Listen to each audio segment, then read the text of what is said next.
இது என்ன சைகை? அப்படி இருந்தால் கூட நீங்கள் காப்பி அடித்ததாக தானே வரும். நீங்கள் சைகை மூலமாக இப்படி பண்ணாதீங்க அப்படின்னு தேசினி பிரபாகர் சபாநாயகர் சொல்கிறாரு. அடுத்த நாள் இதுக்கு அனுமதி கொடுக்குறாரு. இப்போ அதை நான் கொடுத்தது நியாயம்தான், அவர் செஞ்சதும் தப்பு இல்லைன்றாரு. நாளைக்கு எதிர்கட்சிகள் இதை செஞ்சால் அவர் ஏற்றுப்பாரா?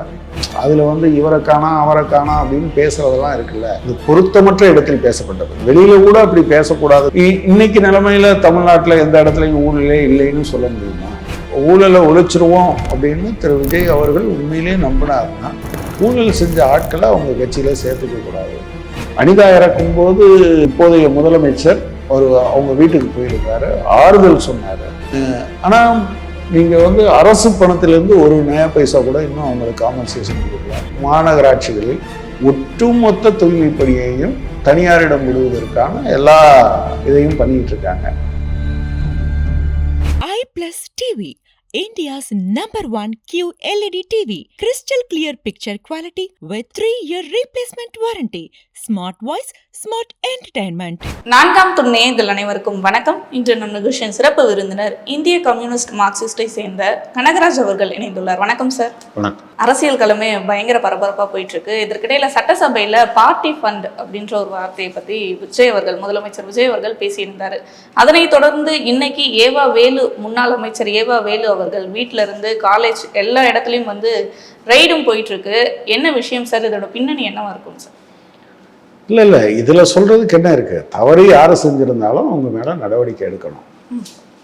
அது பழிவாங்கலாக இருக்கக்கூடாது.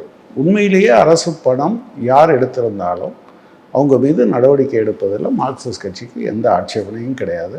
அதை செய்யணும் என்று தான் தொடர்ச்சியாக வலியுறுத்தி வரும். ஆனால் ஏவா வேலு அவர்கள் இதில் முதலாளாக சிக்கியிருக்காரு. அவர் சாலை போட்டு தருவதாக கூறி பல கோடி ரூபாய் மோசடி செஞ்சதா பல விஷயங்கள் வருது.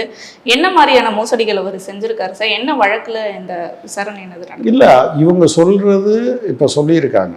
அது முடிவு வந்தால் தான் தெரியும். உங்களுக்கு தெரியும், ஒரு ஊழலுக்கு எதிராக ஒரு கட்சியை ஆரம்பிக்கிறோன்னா அரவிந்த் கெஜ்ரிவால் ஆரம்பித்தார். இந்தியாவினுடைய உயர்ந்த அமைப்பாக இருக்கக்கூடிய புலனாய்வு அமைப்புகளில் உயர்ந்த அமைப்பாக இருக்கக்கூடிய ஈடி தான் அதை சொல்லிச்சு. அவரை பிடிச்சி ஜெயிலையும் போட்டாங்க.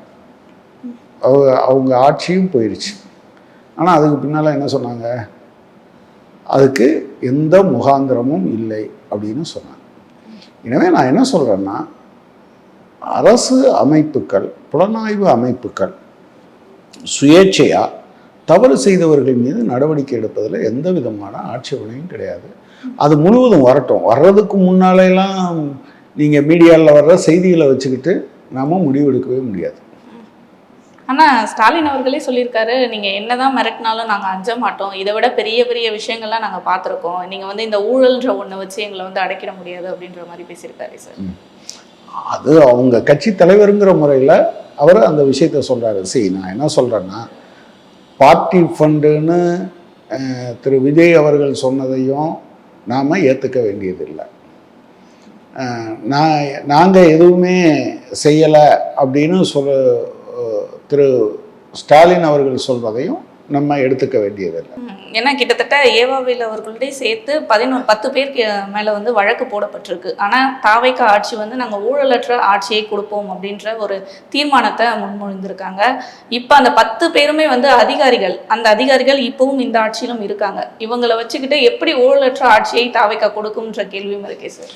இல்லை, அதுதான். எந்த கட்சி நாங்கள் ஊழல் ஆட்சியை கொடுப்போம்னு யாராவது சொல்லுவாங்களா? எல்லாரும் இப்படி தான் சொல்லுவாங்க, ஊழலற்ற ஆட்சி. பட் அது ஒரு தனிநபருடைய விருப்பமாக மட்டும் இருப்பதில்லை. அது ஒரு அமைப்பினுடைய விஷயமாக அது மாறி போயிருக்கு. அப்போது இந்த அமைப்பை சீர்திருத்துவது என்பது ஒரு மிகப்பெரிய போராட்டம். மனிதன் நீங்கள் எப்போ ஒழியும்னா, மனிதன் அடுத்த தலைமுறைக்கு அல்லது வருங்காலத்திற்கு தனக்கு பயம் இருக்குது அப்படின்னு எப்படியாவது ஒரு வகையில் நான் பணத்தை சேமிக்கணும் அப்படிங்கிற பிரச்சனை இருக்குது. பார்த்தீங்கன்னா, ஒன்ஸ் பணம் சேர்ந்த பிறகு அதனுடைய கேரக்டர் அது முதல்ல 1000, அப்புறம் லட்சம், அது கோடி அப்படின்னு போயிட்டுருக்கும். ஊழலை ஒழிச்சிருவோம் அப்படின்னு திரு விஜய் அவர்கள் உண்மையிலேயே நம்பினார்னா ஊழல் செஞ்ச ஆட்களை அவங்க கட்சியில் சேர்த்துக்கக்கூடாது. அதே போல் இந்த அமைப்புகளை சுயேட்சையாக செயல்பட வைக்கணும். அப்படி பண்ணாங்கன்னா என்ன வருதோ அதை நாம் வந்து அதற்கு தகுந்த மாதிரி ரியாக்ட் பண்ணலாமே தவிர ரொம்ப முன்கூட்டியே இது நடந்திருக்கு நடக்கலைன்னு பேசுறது இருக்கு இல்லையா, அது அரசியலுக்கு உதவுமே தவிர ஒரு காலத்திலையும் ஊழலை ஒழிப்பதற்கு உதவாது. இன்னைக்கு நிலைமையில தமிழ்நாட்டில் எந்த இடத்துலையும் ஊழலே இல்லைன்னு சொல்ல முடியுமா? அப்படி முடியாது. ஏன்னா அது ஒரு நீண்ட ப்ராசஸ். அது வந்து கம்ப்ளீட்டாக நீங்கள் ரூட் அவுட் பண்ண வேண்டியிருக்கும். அதுக்கு வந்து பொதுமக்கள்கிட்ட அவேர்னஸ் தேவை இருக்கும், நம்பிக்கை வரணும். நான் வந்து ஊழலை பற்றி நான் வந்து ஒரு புகார் கொடுத்தேன்னா நான் பாதிக்கப்பட மாட்டேன் என்கிற நம்பிக்கை சாதாரண மக்களுக்கு வரணும். அதே போல் பிஸ்னஸ் பீப்புள் அவங்க அதாவது பெரிய லஞ்சமே அவங்க பண்ணுற லஞ்சமாக தான் இருக்கும். நான் பிஸ்னஸ்ன்னு சொல்கிறது சாதாரண ஆட்களை சொல்லலை. கார்ப்பரேட்டுகள் நீங்கள் எங்கே கை வச்சாலும் சரி, அது வந்து இப்போ நோக்கியா பிளான்ட் இருந்ததில்ல, அந்த பிளான்ட்டுக்கு பண்ண மொத்த இன்வெஸ்ட்மெண்ட்டையும் தமிழ்நாடு கவர்மெண்ட் தான் ரீபே பண்ணிச்சு செல்வி ஜெயலலிதா காலத்தில். எந்த கைமாறும் இல்லாமல் பண்ணாங்கன்னு நம்ம சொல்ல முடியாது. இல்லை தொழில் வரணுங்கிறதுக்காகவே அவங்க பண்ணியிருக்கலாம்ல அப்படின்னு யோசிக்கலாம்.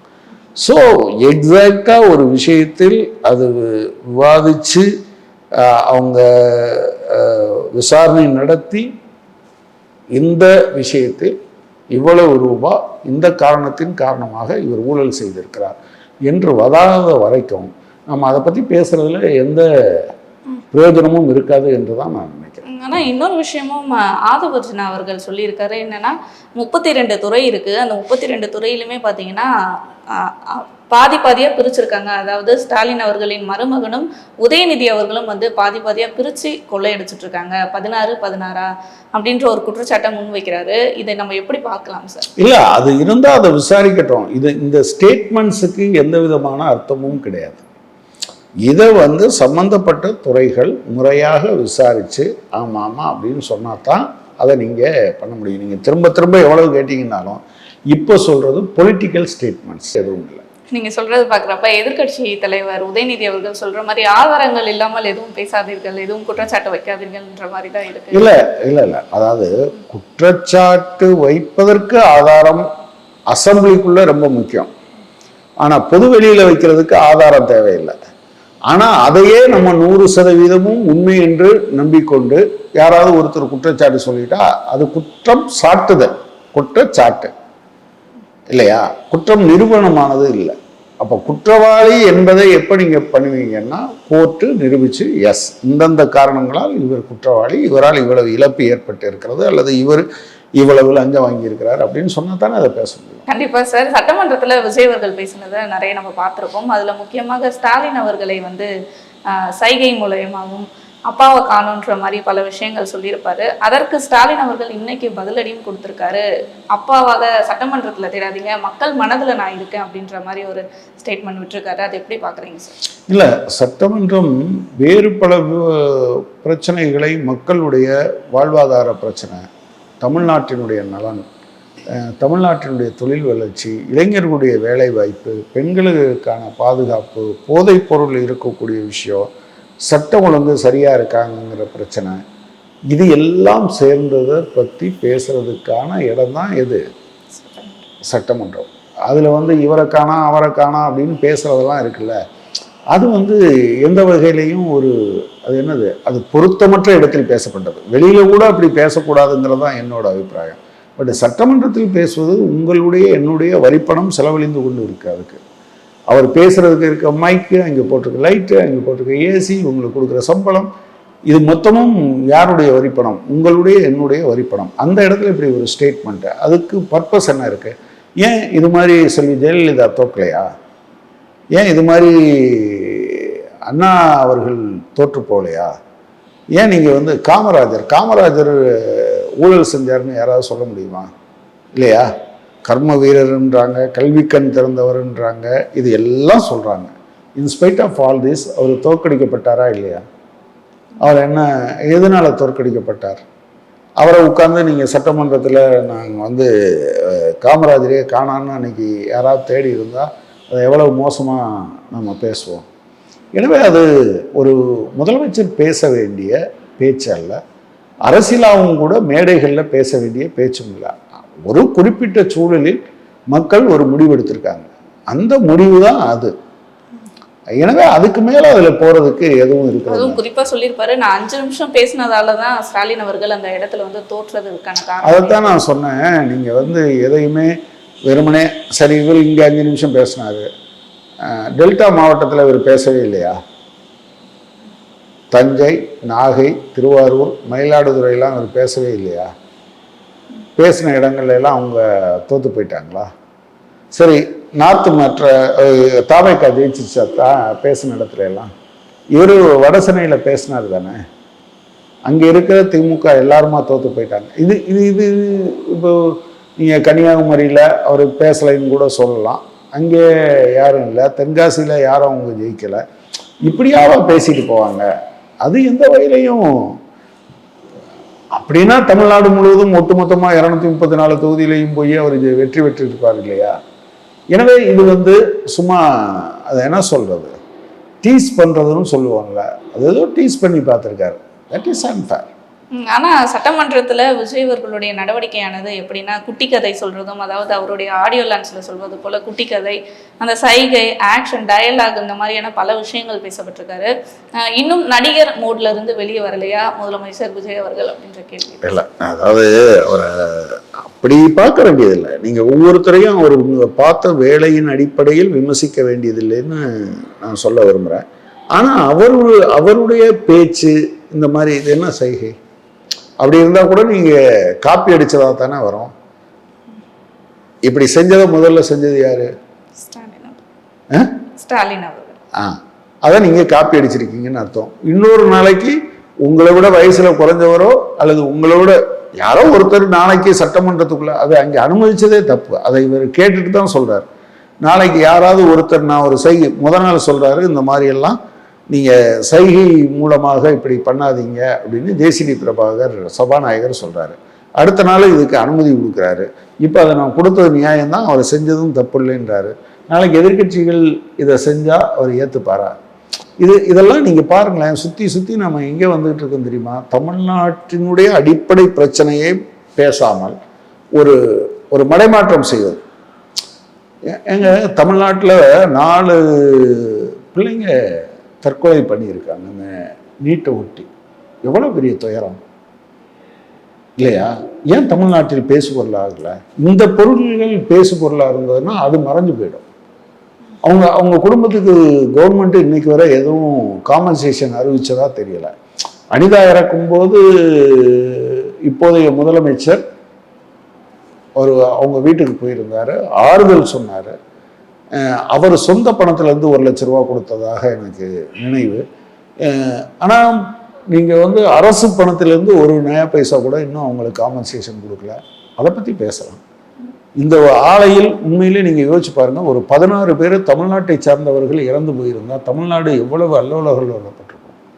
ஆனால் நீங்கள் திருவள்ளூர் மாவட்டத்தில் அமோனியா கசிவின் காரணமாக 11 பேர் கொல்லப்பட்டிருக்கு. அது கொலை தான் ஆக்சுவலாக, உண்மையை சொல்லப்போனால். அத்தனை பேரும் பெண்கள். அவங்கள நாங்கள் பார்க்க போனோம். அதாவது எல்லாமே இளம் பெண்கள், 17 வயசுல இருந்து. குழந்தைகளே வேலைக்கு வைக்கக்கூடாது. 17 வயசு ஆட்கள் இருந்திருக்காங்க. ஒரு ஹசார்டஸ் இண்டஸ்ட்ரீஸுக்குள்ள தங்குறதுக்கான இடம் இருக்கக்கூடாது. இவங்க உள்ளே தான் தங்கி இருந்திருக்காங்க. வெளியே தங்கி இருந்தாங்கன்னா ஆக்சிடென்ட் நடந்தால் கூட காப்பாற்றப்பட்டிருப்பாங்க. அதை பற்றி நம்ம பேசுறதுக்கான வாய்ப்பே இல்லாமல் இதை பேசிகிட்டு இருக்கோம். இன்னைக்கு நீங்கள் வந்து ஆக்சுவலாக முதலமைச்சர் அன்னைக்கு என்ன சொல்லியிருக்கோன்னா, எங்கள் அமைச்சர்கள் யாரும் அல்லது எங்கள் நிர்வாகிகள் யாரும் ஸ்கூலில் போய் எங்கள் கட்சி இதை பண்ண மாட்டாங்க. இன்னைக்கு உயர்கல்வித்துறை அமைச்சர் நான் செஞ்சது தப்பு இருந்தால் நீங்கள் வந்து மனசை புண்படுத்தி இருந்தால் நான் வருத்தம் தெரிவிச்சுக்கிறேன்னு சொல்கிறாங்க. இதுக்கெல்லாம் ஒரு முடிவு கட்டிடணும்ல, டக்குன்னு இதெல்லாம் பண்ணாதீங்க அப்படின்னு சொல்லணும்ல.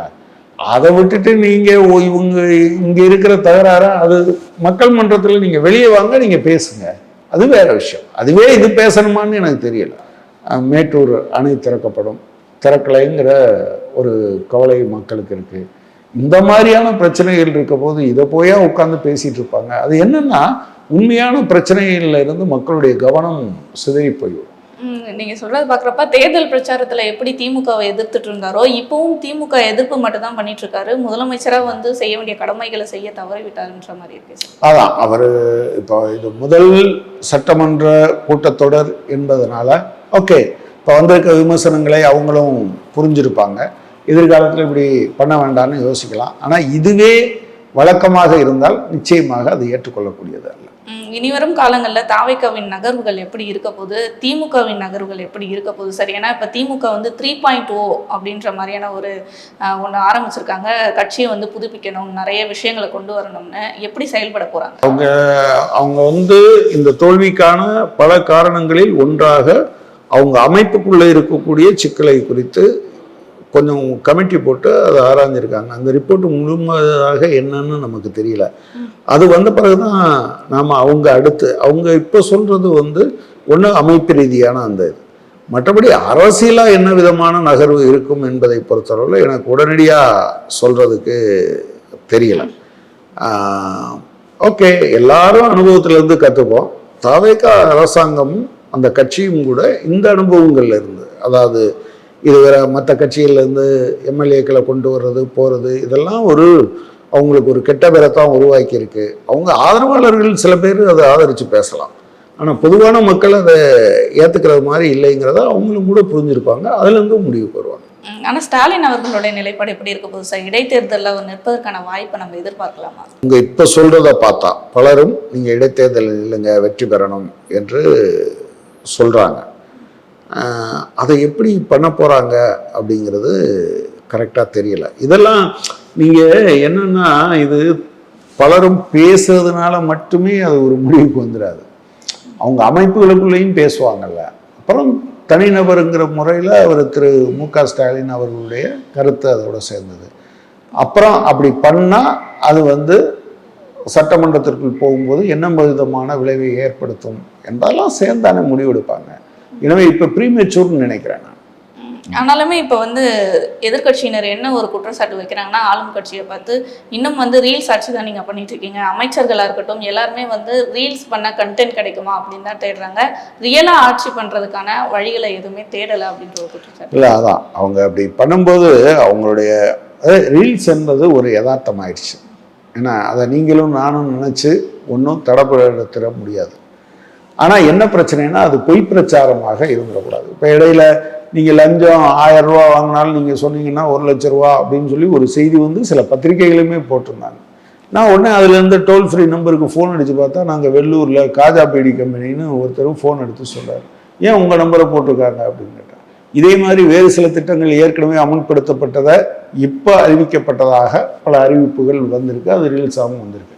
அப்புறம் அதிகாரிகள் விவாதிக்கும் போது அதை ரீல்ஸ் எடுத்து போகிறது, ஸ்கூலுக்குள்ளே போய் இப்போதைய முதலமைச்சருடைய ஃபோட்டோவை மாற்றுறதுக்கு ரீல்ஸ் போடுறது, அப்புறம் அந்த மாதிரியான விஷயங்கள்லாம் நீங்கள் இது பண்ணிடலாம். அவங்க காங்கிரீட்டாக நான் என்ன சொல்கிறேன் அப்படின்னா, இப்போ 717 கடைகள் மதுக்கடைகள் மூடி இருக்காங்க. பாசிட்டிவாக அவங்க எல்லா இடத்துலையும் இந்த மதுக்கடை மூடப்பட்டது, மக்கள் என்ன சொன்னாங்க, அந்த மதுக்கடையில் இருந்த தொழிலாளிகள் இப்போ மாற்று இடத்த கொடுத்துருக்கோம், எவ்வளோ சந்தோஷமாக இருக்காங்க, நீங்கள் பேசலாமே. அந்த மாதிரி தான் பேசணுமே தவிர இந்த மாதிரியான விஷயங்களை போடக்கூடாது. இப்போ அப்போ ரீல்ஸ் போட்டாங்க, எது தூய்மை பணிகள் தனியார் மயமாக்குவது. அதே மாதிரி இந்த அரசாங்கம் வந்த பிறகு இது அதிமுக அரசாங்கத்திலேயே தூய்மை பணிகளை தனியார் மயப்படுத்துவது என்பதை ஆரம்பித்தாங்க. இந்த அரசாங்கம் போன அரசாங்கத்திலையும் அது தொடர்ந்தது. அதுதான் போராட்டம் இருந்தது. இவர் போராடியவர்களை பனையூருக்கே வர வச்சு நாங்கள் வந்தால் சரி பண்ணிடுவோம்னு சொன்னார். இப்போ 12 மாநகராட்சிகளில் ஒட்டுமொத்த தூய்மை பணியையும் தனியாரிடம் விடுவதற்கான எல்லா இதையும் பண்ணிட்டு இருக்காங்க. அது எந்த வகையிலையும் பொருத்தமான நடவடிக்கையாக இருக்காது. எனவே ரீல்ஸ் உங்கள்கிட்ட இருக்க பாசிட்டிவான அம்சங்களை ரீல்ஸாக போடுங்க. நெகட்டிவாக இருக்கிற அல்லது தேவையற்றது அல்லது அத்துமீறலாக இருக்கிறத நீங்கள் ரீல்ஸாக போட்டிங்கன்னா ரீல்ஸே உங்களுக்கு உதவாத தேவைப்பா. இதனை அடுத்து இப்போ முக்கியமாக யங்ஸ்டர்ஸ் தான் இப்போ தாவேக்காவின் வெற்றிக்கு முக்கிய காரணமாக இருக்காங்க. அதனை பார்த்து திமுகவினர் என்ன எடுத்திருக்காங்கன்னா, இனிமேல் நம்ம இளைஞர்களை உள்ள நிறைய கொண்டு வரணும் அப்படின்ற முடிவு எடுத்திருக்காங்க. அதே மாதிரி குடும்ப வாரிசு அரசியல் அப்படின்ற ஒன்று வச்சு தான் அரசியல்லையும் எல்லாருமே அவங்கள எதிர்க்கிறதுமே திமுகவை. அந்த வாரிசு அரசியலை திமுக பின்பற்றுவார்களா, இல்லை கைவிட்டுட்டு வேறு அரசியலை கொண்டு வருவாங்களா சார்? இல்லை, நான் வாரிசு அரசியலுங்கிறது அந்த கட்சிக்கு சம்மந்தப்பட்டதுன்னு நான் நினைக்கிறேன். அந்த கட்சிக்கு சம்மந்தப்பட்டது. இப்போ நீங்கள் அந்த கட்சியில் இருக்கிறவங்க நாளைக்கே உதயநிதி அவர்கள் வேண்டாம் என்று முடிவெடுத்தால் அவங்க முடிவெடுக்க போகிறாங்க. என்னையை பொறுத்தவரையில் ஒரு குடிமகனாக அது வாரிசு ஆட்சியா இல்லையாங்கிறதெல்லாம் பிரச்சனை இல்லை. டெமோக்ராட்டிக்கலி எலெக்டடா இல்லையா, நம்பர் 1.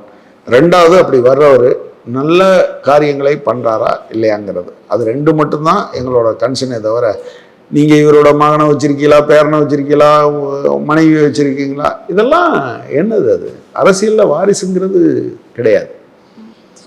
ஆனால் நீங்கள் வாரிசாக இருக்கிறவங்களே கூடாதுன்னு சொல்கிறத நான் சரியில்லாம் சொல்ல மாட்டேன். நாளைக்கே ஒருத்தர் ஒரு கட்சியில் இருக்கிறவர் சோசலிசத்தை கொண்டு வருவோம் அப்படின்னு சொன்னார்னா நான் ஆதரிக்க தான் செய்வேன். அவர் வாரிசாக இல்லை என்றாலும் கூட தப்பாக தான் செய்வேன்னு சொன்னார்னா அவரை எதிர்க்க வேண்டியிருக்கு. எனவே வாரிசா இல்லையாங்கிறதல்ல அடிப்படையான பிரச்சனை, அது அந்த கட்சி சார்ந்த பிரச்சனை. அந்த கட்சி முடிவு எடுக்கட்டும். இறுதியாக ஒரு கேள்வி சார், இப்போ நேற்று மாநகராட்சி மாமன்ற கூட்டம் நம்ம பார்த்துருப்போம். அதில் பல பிரச்சனைகள், பல மோதல்கள் வந்திருக்கு. இதில் பார்த்தீங்கன்னா கவுன்சிலர்களுக்கிடையே வாக்குவாதமும் அந்த கைகலப்பும் ஏற்பட்டிருக்கும். இதில் அவங்களுடைய அந்த செயல்பாடுகள் எப்படி இருக்குது, கட்சி அவங்களை எப்படி வழி நடத்துகிறது, தவறுகிறதான்ற கேள்வி இருக்கு. ஏங்க, அதாவது கருத்து மோதல் என்பது மட்டும்தான், கருத்து மோதல் இல்லாமல் சமூகத்தில் வளர்ச்சி கிடையாது. கருத்து மோதல் தான் இருக்கலமே தவிர கைகளை வைத்து மோதிக்கொள்வது, துப்பாக்கியை வைத்து மோதிக்கொள்வது கடைந்தெடுத்த ஒரு, அது என்ன சொல்கிறது, இதுக்கு பண்ணணும், அது அவசியம் இல்லை. சரி தப்புன்னு பேச போகிறீங்க, ஒருவேளை நீங்கள் சொல்கிறத ஏற்றுக்கலைன்னா நீங்கள் வெளியே போய் சொல்ல போகிறீங்க அப்படிங்கிறது தான் அதில் இருக்கிறது. இது இதுவரை இருந்ததுலேருந்து இந்த தடவை ஓகே திமுக இல்லைங்கிறதுனால கொஞ்சம் போட்டு பார்க்கலாம் அப்படிங்கிற அபிப்பிராயம் பலருக்கு வந்திருக்கலாம், அதுதான். பட் இது ஆரோக்கியமான சூழல் கிடையாது. நீங்கள் சட்டமன்றமோ அல்லது நகர்மன்றமோ அல்லது பஞ்சாயத்து யூனியனோ அது என்னது, நீங்கள் அதை விவாதிக்கிறத டைவெர்ட் பண்ணுறதா தான் இது முடியும். நீங்கள் உண்ணாவிரதம் கூட இருங்க, நான் சொல்கிறத நீங்கள் கேட்கல அதனால் நான் உண்ணாவிரதம் இருக்கேன்னு சொல்லுங்கள், மக்களை திரட்டி போராடுங்க. அதெல்லாம் விட்டுட்டு அங்கே உட்கார்ந்து கைகளப்போ அல்லது கூச்சல் குழப்பமோ எந்த வகையிலையும் பிரயோஜனப்படாது. கண்டிப்பாக சார், பல விஷயங்கள் எங்ககிட்ட பகிர்ந்துட்டீங்க, ரொம்ப அழகாக பதிலும் கொடுத்தீங்க சார். தொடர்ந்து இது போன்ற பல நிகழ்வுகளை பற்றி பேசுவோம் சார். நன்றி.